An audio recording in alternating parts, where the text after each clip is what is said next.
The Buddha's answer: what's noble about the noble truths?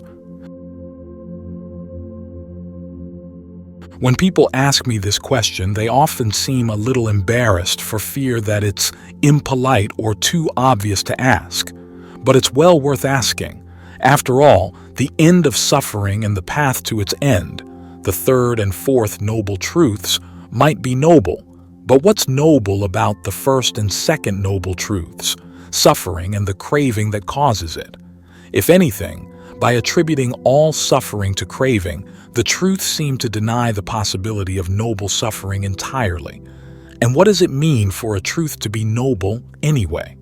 A good place to start for an answer is with the Pali term for noble truth, Ariya-Sacca.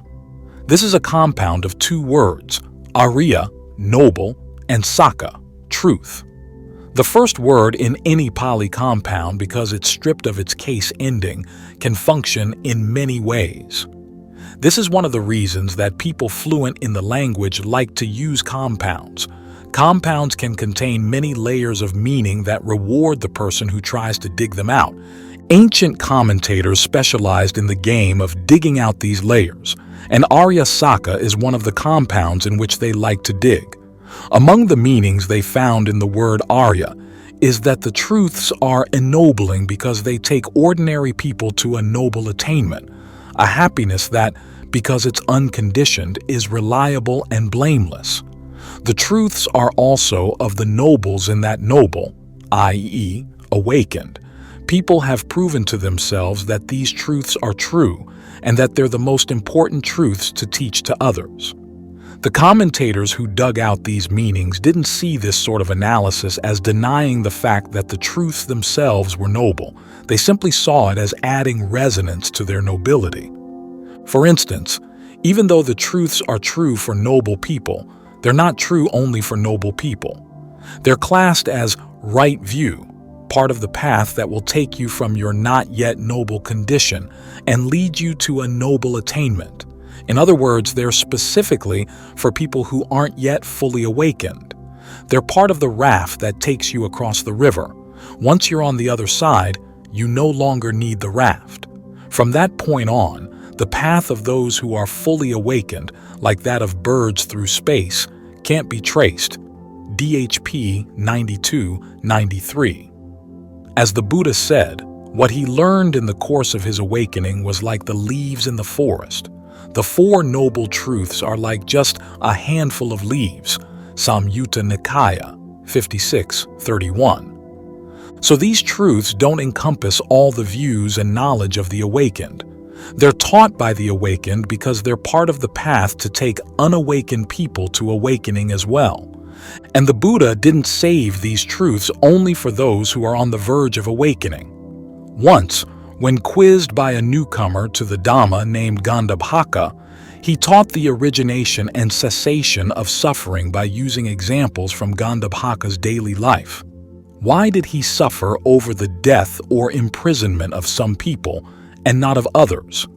Gandhabhaka immediately grasped the basic principle that all suffering comes from desire, and proceeded to apply those examples to understand the anxiety he felt over his absent son's safety, Samyutta Nikaya 42-11.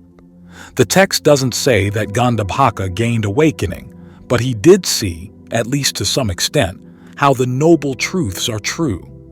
If he had taken these truths as a guide to his life, he would have found that they're ennobling as well.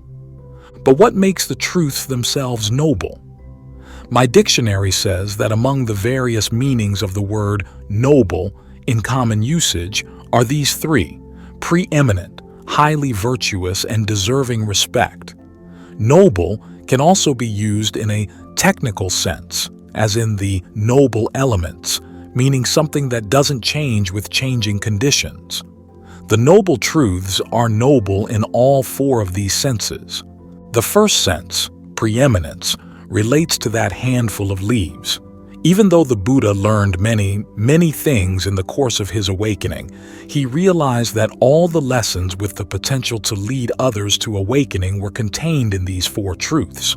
They are truths that should be given top priority in the mind. As Ven Sariputta once said, "All skillful dhammas, actions, phenomena, events, fall under the Four Noble Truths in the same way that the footprints of all land animals can fit into the footprint of the elephant."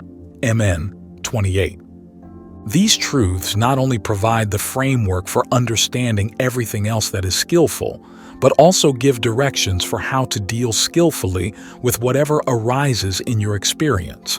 Suffering is to be comprehended, its cause is to be abandoned, its cessation is to be realized, and the path to its cessation is to be developed.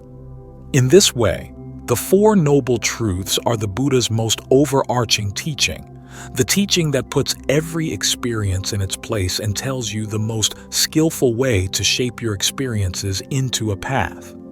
This is what the Buddha meant when he noted that all he taught was suffering and the end of suffering. He did, of course, in his many years of teaching, touch on other topics as well, but he always did so within the overarching framework of how those topics related to an understanding of suffering and its end. Even when he dealt with such far-ranging subjects as how to make a marriage work or how to be reborn as a diva or naga, he treated them under the framework of karma, the principle underlying the fact that our actions can either cause suffering or end it.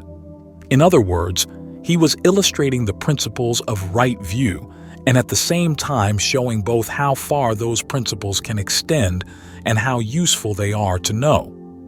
If he was questioned about topics that would get in the way of gaining right view, as when he was asked to take a stand on whether a fully awakened being does or doesn't exist after death, SN 2286, he'd refuse to answer on the grounds that doing so lay outside the range of his teaching.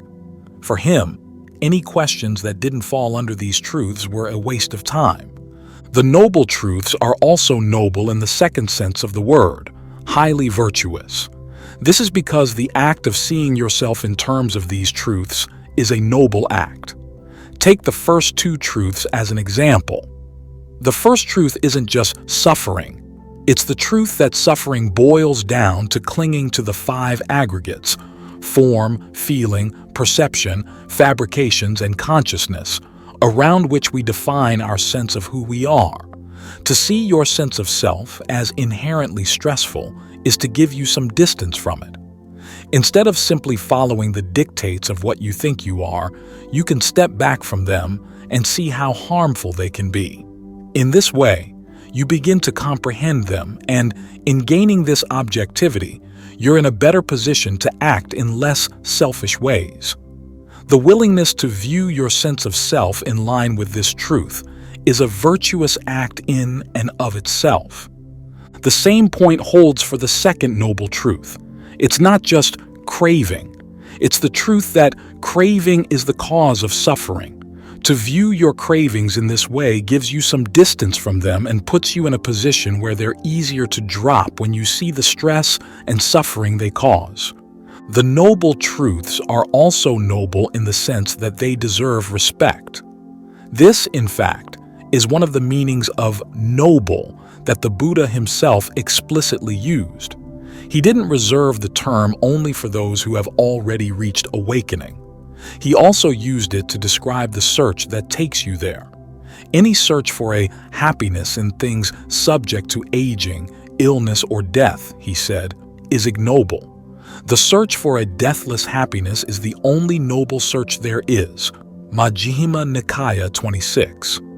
As part of the path to the deathless, the noble truths are noble in that they provide accurate directions for how to focus your search for happiness in a direction that genuinely deserves respect, toward a happiness that's harmless, lasting, and true.